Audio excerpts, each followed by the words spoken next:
Today's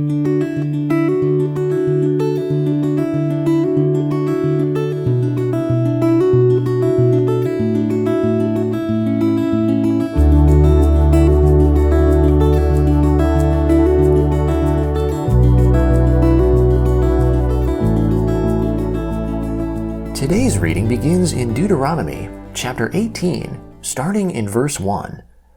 The priests and the Levites, all the tribe of Levi, shall have no portion nor inheritance with Israel.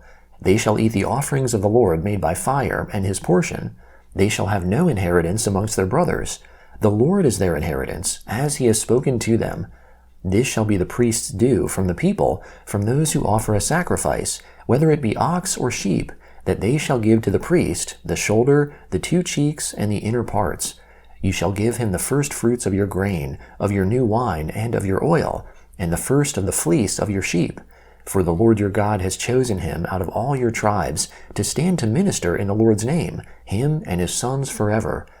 If a Levite comes from any of your gates out of all Israel where he lives, and comes with all the desire of his soul to the place which the Lord shall choose, then he shall minister in the name of the Lord his God, as all his brothers the Levites do, who stand there before the Lord. They shall have like portions to eat, in addition to that which comes from the sale of his family possessions. When you have come into the land which the Lord your God gives you, you shall not learn to imitate the abominations of those nations. There shall not be found with you anyone who makes his son or his daughter to pass through the fire, one who uses divination, one who tells fortunes, or an enchanter, or a sorcerer, or a charmer, or someone who consults with a familiar spirit, or a wizard, or a necromancer. For whoever does these things is an abomination to the Lord. Because of these abominations, the Lord your God drives them out from before you. You shall be blameless with the Lord your God. For these nations that you shall dispossess listen to those who practice sorcery and to diviners. But as for you, the Lord your God has not allowed you so to do. The Lord your God will raise up to you a prophet from amongst you, of your brothers, like me.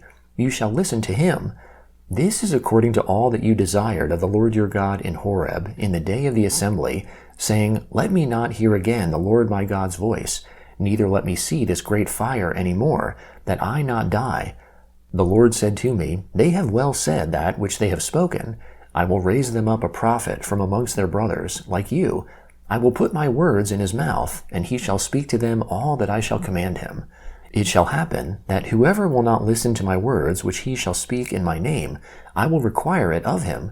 But the prophet who speaks a word presumptuously in my name, which I have not commanded him to speak, or who speaks in the name of other gods, that same prophet shall die. You may say in your heart, How shall we know the word which the Lord has not spoken?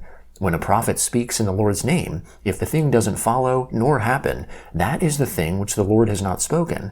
The prophet has spoken it presumptuously. You shall not be afraid of him. When the Lord your God cuts off the nations whose land the Lord your God gives you, and you succeed them and dwell in their cities and in their houses, you shall set apart 3 cities for yourselves in the middle of your land, which the Lord your God gives you to possess. You shall prepare the way, and divide the borders of your land which the Lord your God causes you to inherit into 3 parts, that every manslayer may flee there. This is the case of the manslayer who shall flee there and live. Whoever kills his neighbor unintentionally, and didn't hate him in time past, as when a man goes into the forest with his neighbor to chop wood, and his hand swings the axe to cut down the tree, and the head slips from the handle and hits his neighbor so that he dies, he shall flee to one of these cities and live. Otherwise, the avenger of blood might pursue the manslayer while hot anger is in his heart, and overtake him, because the way is long, and strike him mortally, even though he was not worthy of death, because he didn't hate him in time past. Therefore I command you to set apart 3 cities for yourselves. If the Lord your God enlarges your border, as he has sworn to your fathers, and gives you all the land which he promised to give to your fathers, and if you keep all this commandment to do it, which I command you today, to love the Lord your God, and to walk ever in his ways, then you shall add 3 cities more for yourselves, in addition to these 3. This is so that innocent blood will not be shed in the middle of your land, which the Lord your God gives you for an inheritance, leaving blood guilt on you. But if any man hates his neighbor, lies in wait for him, rises up against him, strikes him mortally so that he dies, and he flees into one of these cities, Then the elders of his city shall send and bring him there, and deliver him into the hand of the avenger of blood, that he may die. Your eye shall not pity him, but you shall purge the innocent blood from Israel, that it may go well with you. You shall not remove your neighbor's landmark, which they of old time have set, in your inheritance which you shall inherit, in the land that the Lord your God gives you to possess. One witness shall not rise up against a man for any iniquity, or for any sin that he sins. At the mouth of 2 witnesses, or at the mouth of 3 witnesses, shall a matter be established. If an unrighteous witness rises up against any man to testify against him of wrongdoing, then both the men, between whom the controversy is, shall stand before the Lord, before the priests and the judges who shall be in those days. And the judges shall make diligent inquisition. And behold, if the witness is a false witness, and has testified falsely against his brother, then you shall do to him as he had thought to do to his brother. So you shall remove the evil from amongst you. Those who remain shall hear and fear, and will never again commit any such evil amongst you. Your eyes shall not pity, life for life, eye for eye, tooth for tooth, hand for hand, foot for foot. When you go out to battle against your enemies, and see horses, chariots, and a people more numerous than you, you shall not be afraid of them, for the Lord your God, who brought you up out of the land of Egypt, is with you. It shall be, when you draw near to the battle, that the priest shall approach, and speak to the people, and shall tell them, Hear, Israel, you draw near today to battle against your enemies. Don't let your heart faint. Don't be afraid, nor tremble, neither be scared of them, for the Lord your God is he who goes with you, to fight for you against your enemies, to save you. The officers shall speak to the people, saying, What man is there who has built a new house, and has not dedicated it? Let him go and return to his house, lest he die in the battle, and another man dedicate it. What man is there who has planted a vineyard, and has not used its fruit? Let him go and return to his house, lest he die in the battle, and another man use its fruit. What man is there who has pledged to be married to a wife, and has not taken her? Let him go and return to his house, lest he die in the battle, and another man take her. The officers shall speak further to the people, and they shall say, What man is there who is fearful and faint-hearted? Let him go and return to his house, lest his brother's heart melt as his heart. It shall be, when the officers have finished speaking to the people, that they shall appoint captains of armies at the head of the people. When you draw near to a city to fight against it, then proclaim peace to it. It shall be, if it gives you answer of peace, and opens to you, then it shall be that all the people who are found therein shall become forced laborers to you, and shall serve you. If it will make no peace with you, but will make war against you, then you shall besiege it. When the Lord your God delivers it into your hand, you shall strike every male of it with the edge of the sword. But the women, the little ones, the livestock, and all that is in the city, even all its plunder, you shall take for plunder for yourself. You may use the plunder of your enemies, which the Lord your God has given you. Thus you shall do to all the cities which are very far off from you, which are not the cities of these nations. But of the cities of these peoples that the Lord your God gives you for an inheritance, you shall save alive nothing that breathes, but you shall utterly destroy them, the Hittite, the Amorite, the Canaanite, the Perizzite, the Hivite, and the Jebusite, as the Lord your God has commanded you, that they may not teach you to follow all their abominations, which they have done for their gods. So would you sin against the Lord your God. When you shall besiege a city a long time, in making war against it to take it, you shall not destroy its trees by wielding an axe against them, for you may eat of them.